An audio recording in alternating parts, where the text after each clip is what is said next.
Hey, everybody, welcome to the latest episode of the Limestone Lowdown. Today, we're very honored to have Congressman Congressman Barry Moore. Barry Moore on. Yeah. So, sir, if you would like to take it away, tell us a little about yourself and why you're running, all the good stuff. Yeah, so I actually grew up on a farm in South Alabama in Coffee County.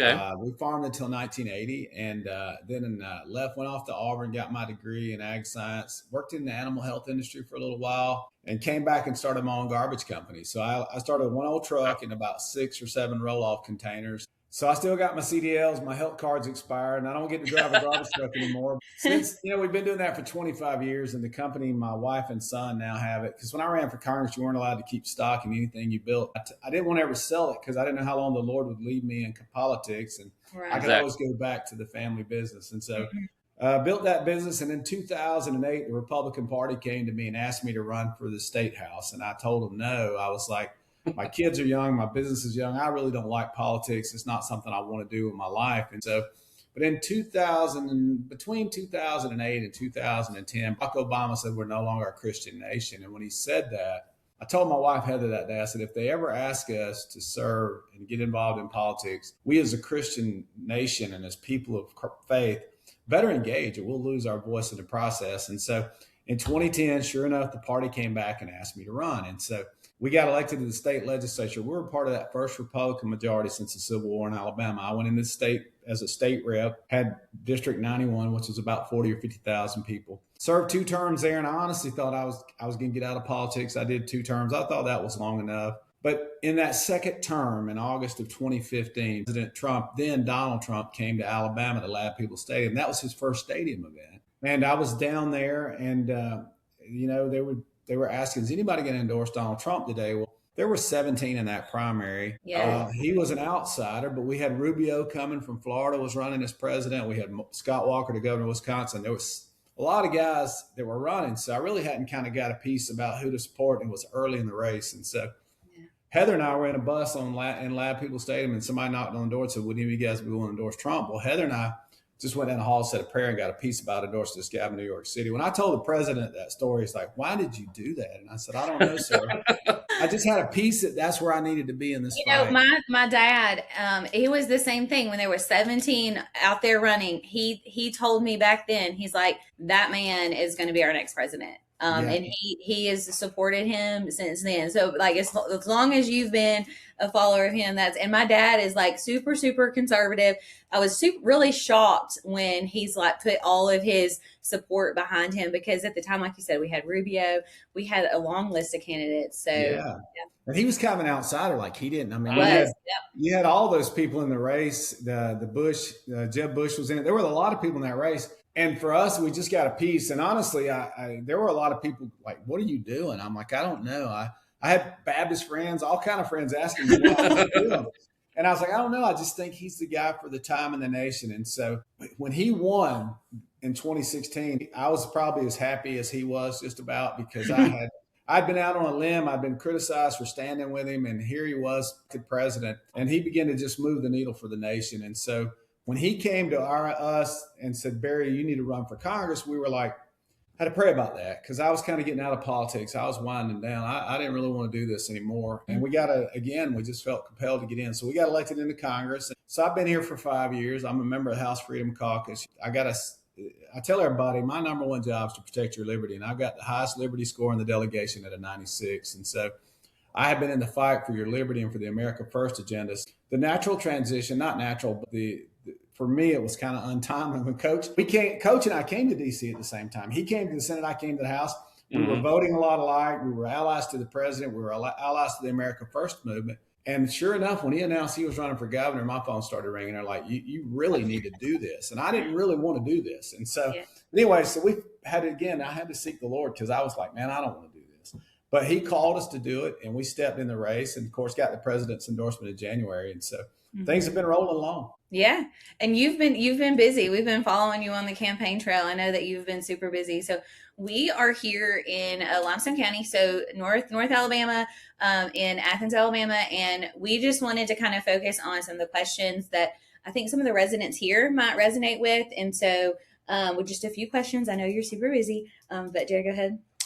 So a lot of voters in North Alabama feel like growth is happening to them instead of for them. What would you like to do at a federal level to help protect both local communities from being steamrolled by outside political and development interest? Yeah, so you have to balance that, right? And for me, it's like, we all, and I got kids and grandkids, and I want them to be able to come back to Alabama, and I want them to be able to be, if my wife Heather had her way, all our kids and grandkids would live on the family farm, but I got them in Kentucky and Florida and Texas, so I got them spread out. But it's how do you develop the economy and workforce development so there are high paying jobs? Because you guys know, we told everybody to go to college, get a 4-year degree. A lot of those kids come out with a ton of debt and no jobs. And so we're trying to figure out how you balance growth so you, as Alabama population grows, certainly you have opportunities for your kids, grandkids, the communities to have high paying jobs without just steamrolling. Like you said, you don't want to steamroll this community. So there has to be a balance between workforce development and infrastructure so you can get around if you need to as the economy grows, because that's the problem, right? We want to recruit industry. And I think that's part of it, is to grow the economy. And as we reduce taxes and regulations in Alabama, industry wants to come to Alabama. But it's the kind of industry we want to pursue, right? And it's the jobs for our kids that we want to pursue. So you have to balance that. And I don't think you get everybody happy, because you got economic development people that want all the jobs. And you got rural people like me. I live on the farm. I'm a half mile off the road. I'm like, I don't know how close I want the neighbors. So it's like, you have to balance that, right? And so for us, it's kind of a tricky deal. But I think that there are certain city leaders that are really aggressive in recruiting industry. And if they call us and won't help on grants, on roads and sewer, we're proactive on that stuff. Now, I tell the mayors all the time, if you want a walking trail or a ball field, I'm probably not your guy. But if you need a road or some utilities, that's an investment with your taxpayer dollars that we all don't mind making, because that improves communities in a way that grows the economy. It makes the traffic flow better. It makes the economy flow better. So it's a balancing act, and it's tough to hit always. And there are areas in rural Alabama that are begging for the kind of industry and development we're seeing in Limestone. I mean, they're all the time, when you get them, bring it to Lowndes County or whatever county. And so they're begging for the opportunities that we have. But so it's kind of a balancing act, and there's some areas we've got to work better at, and there's some areas we probably need to invest in infrastructure so you don't get trapped in traffic all the time. Well, like that's where we're at right now. And Space Force is coming too, and so that they just broke ground to the headquarters on Redstone Arsenal, and then you've got the FBI that's expanding here. So growth is definitely coming. I mean, I was born and raised Madison County, and I can remember when we hit 150,000 people, and that was a big deal then. And so now it's even bigger. So excited to see everything that is coming. But I know that has been something that's like, how do you harness that small town feel, but then still bring the growth in? Because I can appreciate having a great restaurant and a Walmart 5 minutes from my house. It's interesting too, because I got a farmer friend of mine that's east of Huntsville, and he's on my neck all the time about trying to get his grain west. He's like, man, I can't get my grain. So it's like, you got industry growing, but also I got the guys in rural Alabama say, hey, I need some better roads to get this truck and grain across to the west. So yeah, I get it where you're coming from. Yeah. All right. So we're seeing major concerns in Limestone County about infrastructure, which we just talked about, annexation pressures, rapid growth. Do you believe Washington policies are helping rural Alabama communities keep up, or are they making the problem worse? And what would you do about either one of those? So I think there's some things that we're doing that are helping. And obviously in the big, beautiful bill, that was the largest tax cut for working class, middle class Americans in the history of the country. But one thing, too, we did in the big, beautiful bill that a lot of people are not aware of is we actually raised the inheritance tax on family farms. And so used to, what would happen, the patriarch would pass away, and then the IRS, the government, would roll in and assess all that stuff. And, farmers are cash poor. I mean, they're asset rich. They got equipment, they got farm, they got land, they got barns, they got all of that, but they don't have a lot of money. So when the federal government would roll in with the IRS and tax them on that inheritance tax, it would destroy those family farms. We went in and raised that to $15 million so that family farm doesn't have a tax bill up till $15 million worth of assets. And so that allows those kids that want to keep that land, that don't want to have to sell it for development, don't want to have to leave the family farm, to not have to give it all to the government and sell it off at an auction. And so that's something that we did, I think, that a lot of people don't know, but that's helping rural America in many ways. Absolutely. Absolutely. So many voters are frustrated with both parties over government spending and national debt. What specific federal program or spending areas would you cut, even if it's a little unpopular? Yeah, so a couple of things. Like in the big, beautiful bill, we cut $1.5 trillion in spending. But the problem was during COVID, the Biden administration and the Democrats spent like drunk sailors. And so as we're trying to get that spending back in control and say, look, we got to put downward pressure on spending. That's why I've got such a high liberty score. And then being a member of the House Freedom Caucus, we are constantly putting downward pressure on spending, but it's hard to pull. There's only 40 of us in House Freedom Caucus. And so you're talking about 435 people, we're 10%. Now with a tight vote, we can pull, and we have pulled more conservative policies across. But, too, I think I would do away with the Department of Education yesterday, right?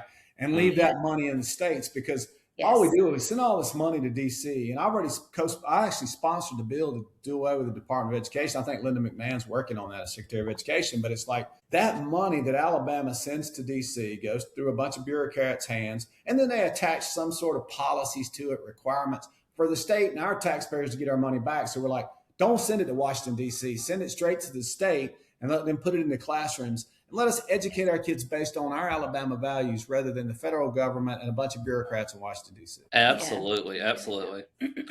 Let's see. Alabama keeps sending tax dollars to Washington, and many rural communities still struggle with roads, healthcare access, and economic opportunity. Why do you think people feel left behind despite decades of promises from politicians? Because politicians don't tell you the truth, right? I mean, they all run saying they're going to do a certain thing. And then when they get to D.C. or they get to Montgomery, and I saw this in my class of 2010, the first Republican majority in the Montgomery legislature, and I see it in Washington, D.C., is they get here and then the special interest, the pressure is immense, right? And good people run all the time and they say, hey, we're going to do great things. And then they come in here and they go, and people go, what happened? He was a decent guy when he ran. He said he was going to do this. But I don't think the candidates, the people that are running, I don't think unless they've been in the fire, they're going to know how they're going to come out on the other side. The pressure is immense. The lobbyists, the leadership, all of that is intense pressure. And even your staff sometimes. And I've got a young staff on the Hill. Very often, I have to say, no, guys, let's go this way on this, because they get in a bubble up here. So the members under pressure, you got staff around them putting pressure on them, because they're wanting their members to get reelected so they can keep their jobs, right? And so they know that if they do what the lobbyists say, then they can possibly get support and possibly stay in office. So it's a tough thing, but for us, it's like that's the problem between the lobbyists, the special interest, and the pressure of leadership to maintain the ability to win elections rather than do what's best for the American people. Very often, then we have guys that lose their way up here. Yeah, absolutely. Yeah, absolutely. So what do you think separates you from every other Republican running for this seat? So I think every Republican running is going to have a brochure that says they're Trump conservative, right? I mean, they're always going to, every Republican running in a Republican primary in Alabama, they got their little brochure and it says, I'm going to stand with President Trump and I'm a conservative. But unless you've seen what they voted on, unless you know they've been here and done that, it's hard to really know what they're going to do, like we talked about earlier. Mm-hmm. And so for me to say, I am the Trump conservative, that's twofold, right? I'm the conservative because I have the highest liberty score in the delegation. In Heritage Action about 4 weeks ago, guys, they scored all 435 members of Congress.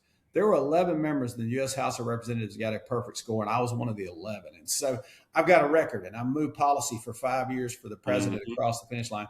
In addition to that, they're going to say they're all Trump people. Well, I was the first in the nation to endorse him. I literally have his endorsement. He doesn't have to call me in the middle of the night. We're friends. And he knows that if it's because what happens, you got a 2-vote majority and we're trying to get, say, the big, beautiful bill across the finish line. You'll have 3 or 4 House members, Republicans, our own people, that will hold out to get some pet project in their own state, in their own district, so they can get reelected. The president never has to call me in the middle of the night. I'm like, sir, I am with you. The nation's policies and winning the midterms is far more important than a pet project in my own state. And so for us, it's like, I am the Trump guy. I'm a friend with the president. He doesn't have to call me in the middle of the night. I never try to leverage a 1 or 2 vote majority against him and the America First policies. And plus, I've got a record that I'm very proud of and I'm happy to stand with. Absolutely. So if you got a few more minutes, just kind of a lightning round, just a few little quick questions here. I feel like that, especially in the rural areas, that data centers are coming hot and heavy. What's your feelings on those? Yeah, so data centers are going to be something America needs to lead the way on, and we get that, right? But it's because we don't want China and we don't want other countries to outpace us on that. Because once they control the data centers, then they control what the people are seeing on chat. They control what they're seeing on cloud. They start to see all this, and China can start shaping that like they did TikTok. And so we've got to make sure that we have that based in America. Now, as we do that, energy is a concern, right? So like Arkansas just negotiated a deal with a big AI data production center out there. And Arkansas said, y'all are required to bring your own energy. So they're doing modular nuclear reactor on site, and they're actually going to produce more energy than they're going to consume, and then they're going to sell it back to the grid. It's going to lower everybody's power bills. And then, of course, I'll take that. Excellent idea. And also water too, right? I mean, because of the cooling. But now we're seeing where these data centers literally have the technology to take, you know how you got water treatment plants in big cities? They're literally going to treat the city's water for them, pump it through to cool the system, and then put it back out for free. So again, that's a way for taxpayers to save money. It doesn't strain our water supply. It allows the city to get some straining and cleaning and regulatory by the big boys that can afford it rather than the small city municipalities. Okay. So there is a way they can produce energy and filter the water for us.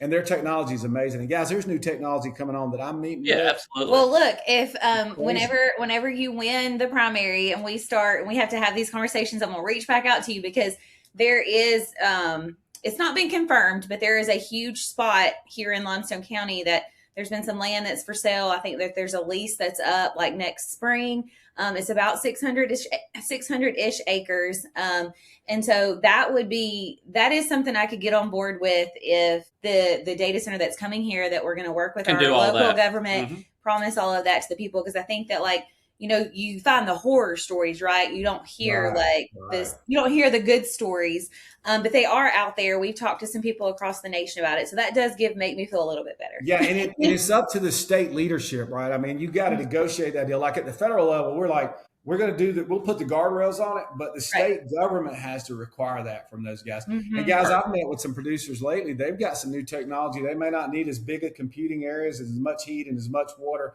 as some of the existing technologies. So that might be the water concerns, the heat, the energy concerns might be going away with some of the new technologies we're seeing. So we just want to lead the way on that. We don't want a foreign country to have the lead.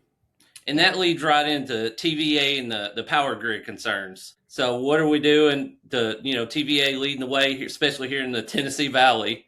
So what are your thoughts on that as far as continuing to help TVA still growing and because we're growing, so it all needs to grow. Yeah, TVAs, they're an amazing operation, and they're looking at nuclear right now, too. They're looking at a lot of different options. And, even they've gone to natural gas in some of their generating plants, but the scrubbers are so expensive on the coal. But I think as the EPA and Lee Zeldin reduces some of those regulations, we can allow these guys to get back and not have such a regulatory environment where it's so cost prohibitive. And they just pass the cost along to the consumer. They're not absorbing it, obviously. So anything we can do to allow the permitting process to move faster on nuclear, anything we can do to lower the standards on scrubbers for coal-fired generation plants, those sort of things I think will lower cost in general on the kilowatt hour. And so those are all things we're working on. I met with TVA just this week in DC, and I'm excited about some things they've got going, and we want to help them be successful, certainly, because they're doing a great thing. And of course, guys, grid's always a concern, right? I mean, so we got to invest in grid to get the energy out. But it's they're doing some good stuff, and they've got some great technologies they're looking at as well. Perfect. And I'm going to group these last two together, and it's protecting small farms and China buying a bunch of farmland. So I think that's right up your alley, considering your background there. Yeah, I'm on ag committee too. So I'm the only Republican from Alabama that's on ag committee. So we're concerned about that, and we're starting to put restrictions. In the administration office, they're saying, "Hey, we can't have China buying up farmland." And we really, I think with Joe Biden in the helm, before some of us got here, I don't think we were aware that China was buying it up in these LLCs and setting up these corporations where the CCP actually was the major owner. And actually, they cut deals. They put like a sun on boards and make it look like it was an American corporation. And that book called Red Handed talks a lot about that. What they would do is make it look like an American corporation, and China would come through and buy property. And so Hunter Biden, I think, was in the middle of some of that. But so that's one of the things. And you talk about small family farms, obviously the big, beautiful bill, the tax cuts on inheritance tax, those sort of things. And we're working with the farm bill. We just got it out of the House. I hope we get it over to the Senate. And that is going to help with reference prices. So these guys, because look, farming's a tough business. I can tell you that. And my cousins are farming our place, and I feel like sorry for them often because they're betting on the weather, but then the high fuel costs, fertilizer costs, anything we can do. But we brought up reference prices. We shored up some of the insurance programs. We're taking the DEF stuff off of farm equipment. The DEF that just strangles the diesel equipment.